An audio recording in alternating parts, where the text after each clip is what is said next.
तो कंटिन्यू करते हैं। क्वेश्चन नंबर 23 क्या है, the value of radial wave function depend upon value of n and l. ठीक है, एन का principal quantum number, l azimuthal quantum number. जो आपका रेडियल वेव फंक्शन है उसका वैल्यू एन और यल पे डिपेंड करता है। The value of angular wave function depend upon l and Yama.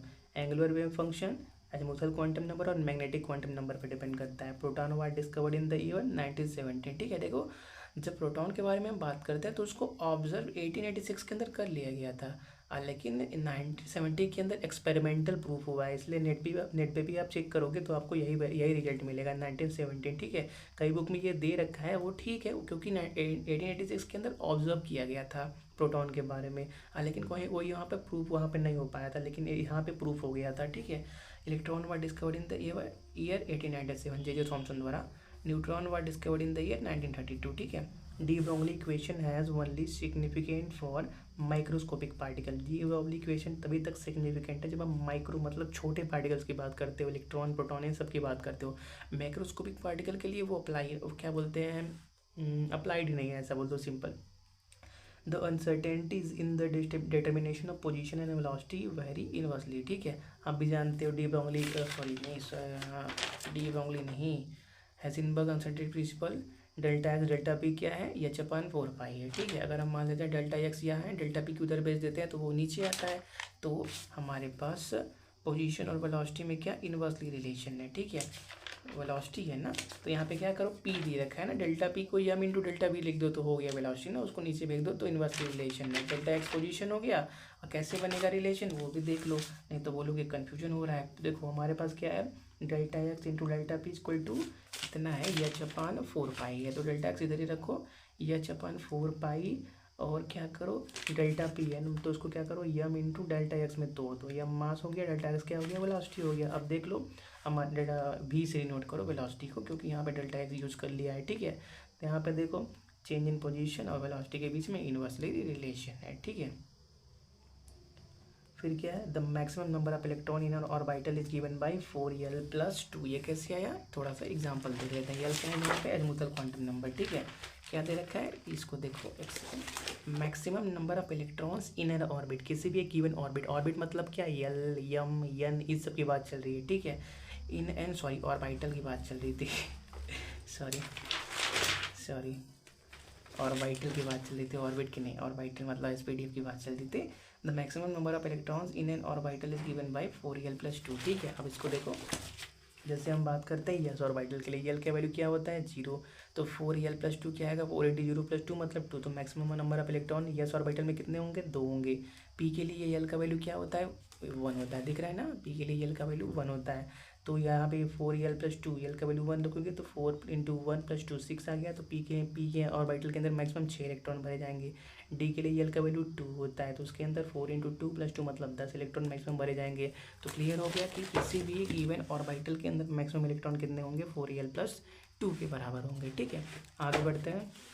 The order of energy of orbital in an orbit is as follow.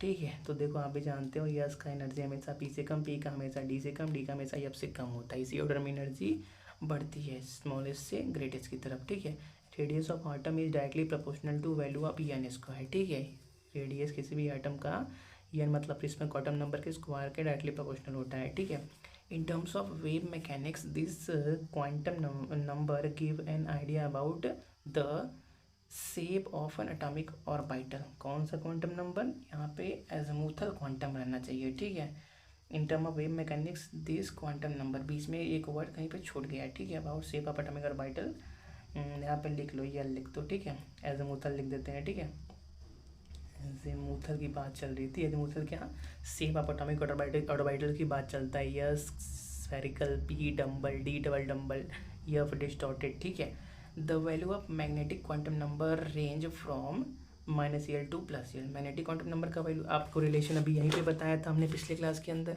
Magnetic quantum number -l से +l के बीच में very करता है। ठीक है, फिर क्या, maximum number of electrons in an orbit is given bye 2n²। देखो अब यहाँ पे ऑर्बिट की बात चल रही है, ऑर्बिट मतलब क्या, के यल यम एन इन सब की बात चलेगी। तो किसी भी गिवन ऑर्बिट में मैक्सिमम कितने इलेक्ट्रॉन हो सकते हैं, 2n² के बराबर।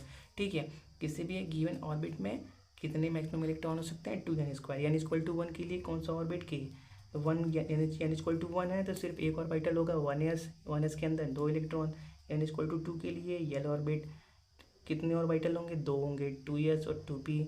ठीक है, अब 2s के अंदर मैक्सिमम 2 इलेक्ट्रॉन भरे जाएंगे, 2p के अंदर 6 भरे जाएंगे, 6 2 8 हो गया। एन इक्वल टू 3 के लिए 3s 3p 3d, s में 2 इलेक्ट्रॉन, p में 6 इलेक्ट्रॉन, d में 10 इलेक्ट्रॉन, 18 हो गया। ठीक है, कितना आ गया 2n स्क्वायर। यहाँ से भी चेक कर सकते हो, n का वैल्यू 3 रखोगे, एक सेकेंड, n इक्वल टू 3 रखोगे, 3 का स्क्वायर 9 तो 18 हो गया। ठीक है, मतलब बात सही है। आगे बढ़ते हैं। The set of these three orbitals dxy dyz dxz is represented by T2Z group, triply generated group. इन सबको ट्रिपली जनरेटेड ग्रुप की कैटेगरी में रखा जाता है। The set of dx square y square and dz square orbital is denoted by E G, evenly generated group की category में इनको रखा जाता है। ठीक है, कौन किनको, इन दोनों को। According to Pauli exclusive principle, no two electrons in an atom can have 4 quantum number same. ये बात सही है, पॉली एक्सक्लूसिव प्रिंसिपल का ये स्टेटमेंट है कि किसी भी आटम के अंदर किसी भी 2 इलेक्ट्रॉन का चारों क्वांटम नंबर सेम नहीं हो सकते। ये बात सही है। ठीक है, तो 1 सेकेंड टाइम दो, 1 सेकेंड नहीं मिनट टाइम दो, देखते हैं कौन क्रॉस कर रहा है। आजकल ना ट्रेंड चला है, ये जो आइसक्रीम वाले आ रहे हैं ना, डीजे के साथ आते हैं। देखो आपको हल्का हल्का सॉन्ग आ रहा होगा, तो वही है। चलो कंटिन्यू करते हैं, 1 सेकेंड रुक जाओ।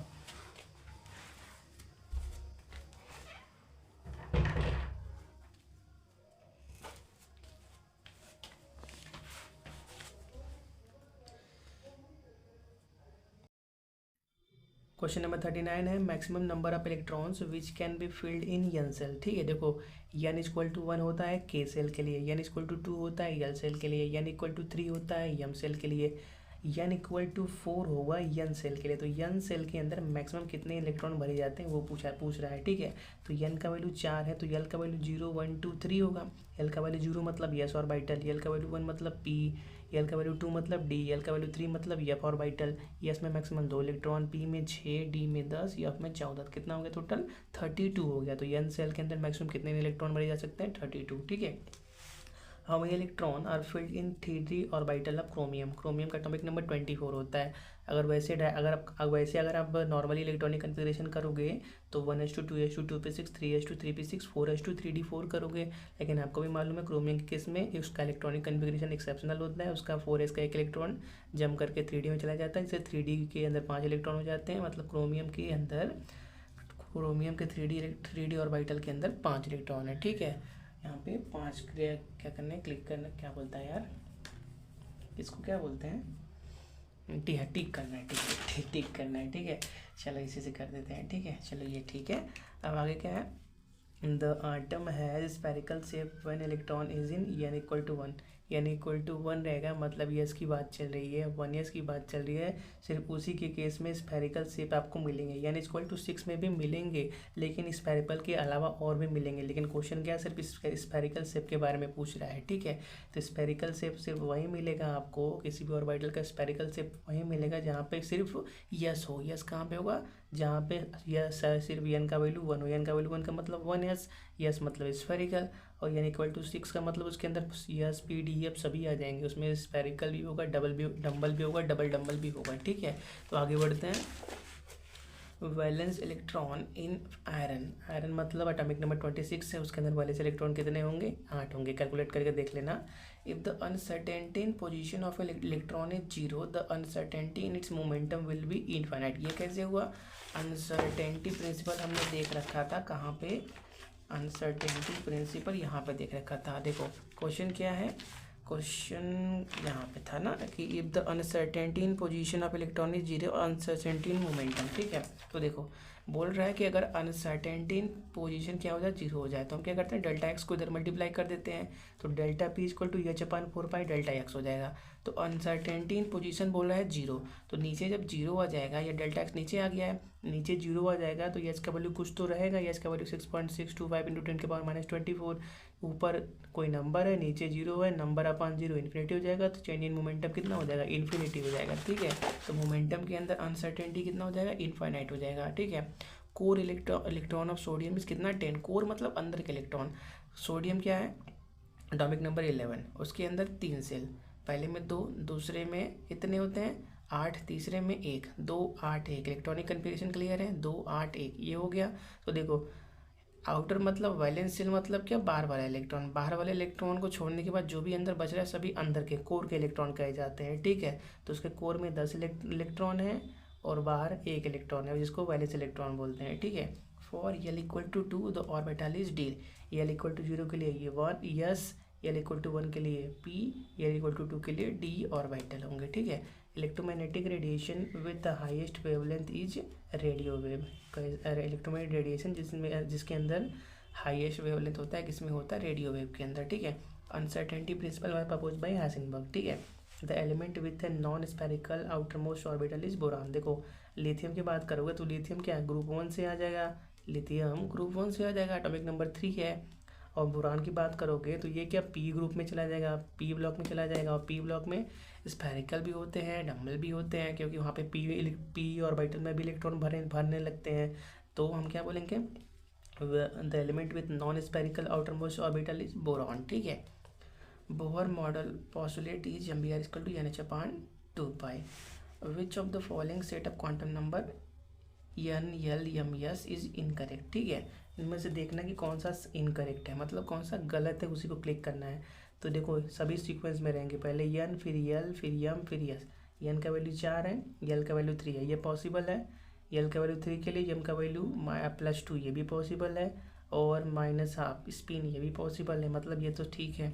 यहाँ पे देखो N का वैल्यू 3 सॉरी N का वैल्यू 3 L का वैल्यू भी 3, तो ये कभी भी हो नहीं सकता कि N L की वैल्यू बराबर हो जाए, तो ये गलत क्या है, सेट है, मतलब यही हमारे पास क्लिक करना मतलब टिक करने वाला ऑप्शन है, ठीक है। आगे बढ़ते हैं। The presence of 3 unpaired electron in nitrogen atom can be explain by Hund's rule. Hund's rule क्या बोलता है, पहले सबको मैक्सिमम अनपेयर करो फिर पेयर करना स्टार्ट करो। तो नाइट्रोजन में 3 इलेक्ट्रॉन वैलेंस शेल के अंदर भरने हैं, नाइट्रोजन का एटॉमिक नंबर कितना होता है 7, 2, फिर पहले क्या करोगे 1s के अंदर 2 इलेक्ट्रॉन भरोगे, 1s2 2s2 2 2 4 हो गया, फिर 2p के अंदर 3 इलेक्ट्रॉन भरोगे, 4 3 7 हो गए, तीनों इलेक्ट्रॉन पी ऑर्बिटल में जाएंगे और सभी पैरेलल पेयर के साथ अलग अलग बॉक्स में भरे जाते हैं, ठीक है। ये कौन बताता है, हंट्स रूल बताता है। फिर क्या, an element having atomic number 37 is an active metal at 37 active मतलब क्या, ग्रुप 1 के मेटल क्या बोलते हैं, अल्कली मेटल बोल सकते हो। कोई एक ऐसा मेटल जिसका एटॉमिक नंबर 37 है वो क्या एक एक्टिव मेटल है, ठीक है। आप देख भी लो, ग्रुप 1 के अंदर ही आता है, ठीक है। हाइड्रोजन ग्रुप 1 के अंदर कौन कौन से आते हैं, हाइड्रोजन, और क्या आता है लिथियम, नहीं लिथियम भी आता है, हाँ लिथियम, सोडियम, और फिर क्या आता है पोटेशियम भी आता है, लीनाक, रुबेडियम, सीजियम, फ्रांसियम। ये फ्रांसियम का एटॉमिक नंबर है 37, ठीक है। फ्रांसियम का है पता नहीं, देख लेना, लेकिन इतना है कि ग्रुप 1 से ही रहेगा, ठीक है। For an element 2 electrons can not have same all quantum numbers, ये बात सही है। फॉल्स पे भी क्लिक हुआ है, इसको हटाओ यार। किसी भी एलिमेंट के अंदर किसी भी 2 इलेक्ट्रॉन का सभी चारों क्वांटम नंबर सेम नहीं हो सकता, can not have same quantum number, ये बात सही है, ठीक है। विच of the following represent the electronic configuration of N inert gas. Inert gas मतलब वैलेंस शेल कंप्लीट होना चाहिए, तो देखो वैलेंस शेल 3s यहाँ पे 1 है, कंप्लीट नहीं है। यहाँ पे देखो 4s2 तो है, लेकिन 2 8 8 और 2 हो गया, ये भी खाली हो, मतलब वैलेंस वाला फुल नहीं रह पाया, 2 8 8 हो गया, लेकिन 2 एक्स्ट्रा में मिल गया। यहाँ पे देखो 2 8 8 ये वैलेंस है, मतलब 18 इलेक्ट्रॉन है, ये नोबल गैस का कन्फिग्रेशन है, ठीक है। Number of orbitals in any principal energy level is given by n square. ऐसा क्वेश्चन हमने पहले भी किया था, उसी को थोड़ा सा घुमा के पूछ लिया है, ठीक है। The maximum number of electron in a principal shell is की आर, maximum number of electron 2n square के बराबर हुआ। किसी भी एक प्रिंसिपल सेल मतलब किसी भी ऑर्बिट की बात कर रहा है, ऐसा क्वेश्चन भी हमने पहले किया था। When the azimuthal quantum number L equal to 1 the shape of the orbital is dumbbell. L equal to 1 का मतलब p कैसे होते हैं, डम्बल होते हैं। The magnetic quantum number is related to spin, magnetic quantum number किसी भी electron के स्पिन से रिलेटेड है, ठीक है। तो इसी के साथ पहला चैप्टर हमारा कंप्लीट होता है, ठीक है। हम बात करेंगे अगली क्लास में नेक्स्ट चैप्टर की, ठीक है। इसी क्लास में थोड़ा सा कर लें, चलो एक पेज स्टार्ट कर लेते हैं, ठीक है। चलो सेकेंड चैप्टर क्या था हमारे पास, एलिमेंट्री क्वांटम मैकेनिक्स, ठीक है। तो according to Wien's displacement law delta M T क्या होते हैं, हमेशा constant. Photoelectric current increases with the intensity of light, photoelectric current का जैसे जैसे लाइट का इंटेंसिटी बढ़ता है वो इंक्रीज होने लगते हैं, ठीक है। The maximum kinetic energy of photo electrons is gap of the intensity of the light and gap only upon its frequency, ठीक है। तो इसके अंदर ए और बी, ये जो गैप है ए और बी क्या हो सकते हैं। The maximum kinetic energy of photo electrons is independent of the intensity of light, maximum kinetic energy of photo electrons is independent of the intensity of light and depends only upon its frequency, ये बात रहेगा, ठीक है। Second वाला point, एक में independent एक में डिपेंडेंट, ठीक है। फिर क्या है, the photo electric effect of in a photoelectric effect the kinetic energy of the photoelectrons is related as kinetic energy is equal to hf minus phi, जहाँ पे hf क्या है, एनर्जी ऑफ इंसिडेंट फोटोन, और phi क्या work function है, ठीक है। The kinetic energy of oscillation of all the atoms in 1 gram atom of a solid is given by 3/2 RT, quantum effect proves particle nature of light, ठीक है। तो इस class में इतना ही रोकते हैं, नेक्स्ट क्लास में और क्वेश्चन है उनको कंटिन्यू कर लेंगे, ठीक है।